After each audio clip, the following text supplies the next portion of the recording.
കൊച്ചിയിലെ കണക്കുകൾ കൂടി ഒന്ന് നോക്കിയിട്ട് വരാം. സൈഫുനിസ അലിയാർ നമുക്കൊപ്പമുണ്ട്. ലഹരി കേസുകളിൽ 2 വർഷത്തിനിടെയുണ്ടായത് 10 ഇരട്ടി വർധനയാണ്. പിടിച്ച കേസുകൾ മാത്രമാണ്, പിടിക്കാത്തത് എത്രയുണ്ടെന്ന് ഊഹിക്കൂ.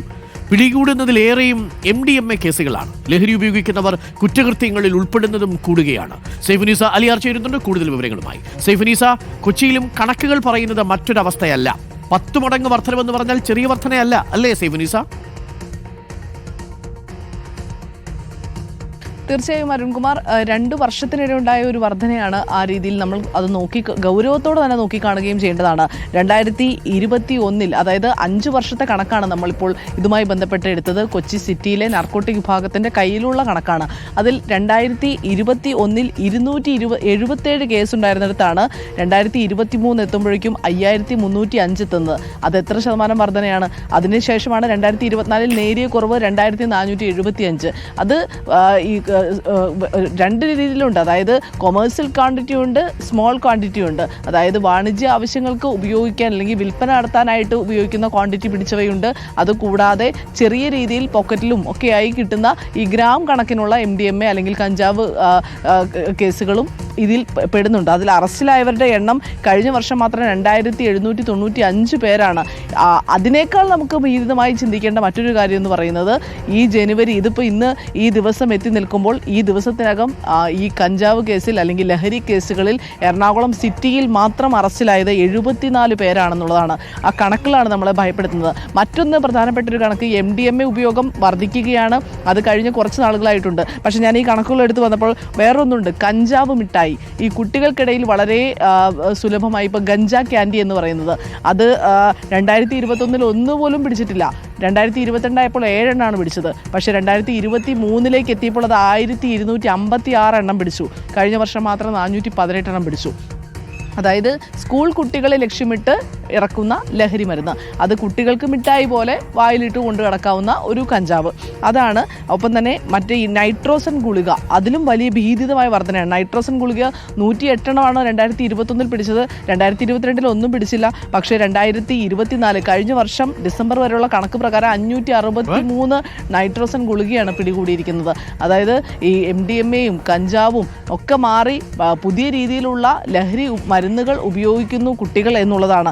ഒപ്പം തന്നെ LSD ഷുഗർ ക്യൂബ് എന്ന് പറഞ്ഞിട്ട് പുതിയൊരു തരം ലഹരി എത്തുന്നുണ്ട്. ആ ഷുഗർ ക്യൂബ് 105 എണ്ണമാണ് കഴിഞ്ഞ വർഷം പിടിച്ചതെങ്കിൽ ഇപ്പോൾ ഈ വർഷം ആദ്യത്തെ മാസം പോലും പിന്നിടുന്നതിന് മുമ്പ് അത് 18 എണ്ണം പിടിച്ചിരിക്കുകയാണ്. അപ്പോൾ ഈ വർഷം അവസാനം എത്തുമ്പോൾ എന്തായിരിക്കും അവസ്ഥ? അങ്ങനെ നമ്മുടെ യുവതലമുറ വലിയ രീതിയിൽ ഈ ലഹരിക്ക് അടിപ്പെട്ടു പോകുന്നു. എക്സൈസിൻ്റെ കണക്കും ഇത് തന്നെയാണ്. ഏകദേശം 1010 കേസുകളാണ് കഴിഞ്ഞ ഒരു വർഷത്തിനിടെ മാത്രം ഈ ലഹരി കേസുകൾ എക്സൈസ് പിടികൂടിയത്. അത് മദ്യമോ അതല്ലെങ്കിൽ മറ്റൊന്നുമല്ല, ഈ ലഹരി കേസുകൾ മാത്രം. അതായത് MDMA കഞ്ചാവ് അടക്കമുള്ള ലഹരി കേസുകൾ മാത്രം. ഇത് കുത്തനെയുള്ള വർധനയാണ്. കഴിഞ്ഞ ഒരു 4-5 വർഷത്തിനോട് ഉണ്ടായിരിക്കുന്ന വർധന എന്ന് പറയുന്നത് കുത്തനെയുള്ള വർധനയാണ്. അത് കൂടുതലും പിടിയിലാകുന്നത് പ്രായപൂർത്തിയാകാത്തവരോ അല്ലെങ്കിൽ 25 വയസ്സിൽ താഴെയുള്ളവരാണ് എന്നുള്ളതാണ് പ്രധാനപ്പെട്ട കാര്യം.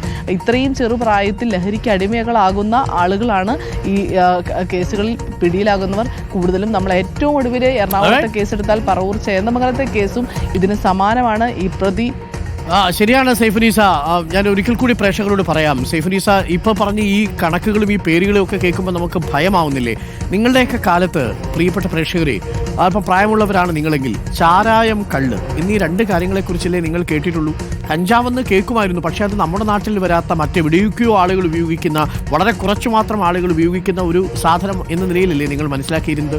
ആ ചാരായവും കള്ളും ഒക്കെ പോയി പിന്നീട് എന്തെന്തൊക്കെ രാസപദാർത്ഥങ്ങൾ വന്നു, ലഹരികൾ ഒഴുകി, പലതരത്തിലുള്ള ബ്രാൻഡുകൾ വന്നു, അതും വൈൻ പാർലറുകൾ വന്നു, ബിയർ പാർലറുകൾ. അതൊക്കെ പിന്നീട് അധികൃതമായി അധികാരികളുടെ അനുമതിയോടുകൂടി പ്രവർത്തിക്കുന്ന സ്ഥാപനങ്ങളാണ്. അവയെ മറച്ചുകൊണ്ടാണ് പിന്നീട് അല്ലെങ്കിൽ മറികടന്നുകൊണ്ടാണ് MDMA പോലെയുള്ള രാസ ലഹരി വരുന്നത്.